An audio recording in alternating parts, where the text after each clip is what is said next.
শুধুমাত্র এই দোয়াটি একবার পড়েন, আল্লাহ তাআলা আপনার 90 বছরের গুনাহ মাফ করে দেবেন ইনশাআল্লাহ। আপনার 90 বছরের গুনাহ মাফ হয়ে যাবে শুধুমাত্র এই দোয়াটি যদি একবার পড়তে পারেন। আপনার ভাগ্য খুলে যাবে, রিজিকে বরকত আসবে, মনের ন্যাক আশা পূরণ হবে, আল্লাহ আপনার সব দোয়া কবুল করে দিবেন। সুবহানাল্লাহি ওয়া বিহামদি। এত ফজিলত, এই দোয়াটা আপনারা শেয়ার করে দিবেন। এই যুবকেরা, আমল না করেও সওয়াব পাবা। তোমার একটি শেয়ারে, একটা বাটনে প্রেস করে তুমি সওয়াব পেয়ে যাবা। কারণ তুমি আমল না করো, অন্য কেউ যদি তোমার শেয়ারের বদৌলতে আমল করে, সওয়াব তুমি পেয়ে যাবা। নবীজির হাদিস।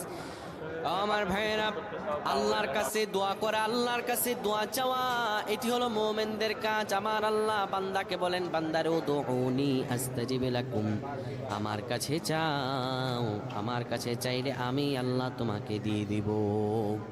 কেউ যদি একবারে দোয়াটি পড়তে পারে, দোয়াটি হলো রব্বি ইন্নী যালামতু নাফসি ফাগফিরলি। কেউ যদি এই দোয়াটা একবার পড়তে পারে, আমার আল্লাহ তাআলা তার 90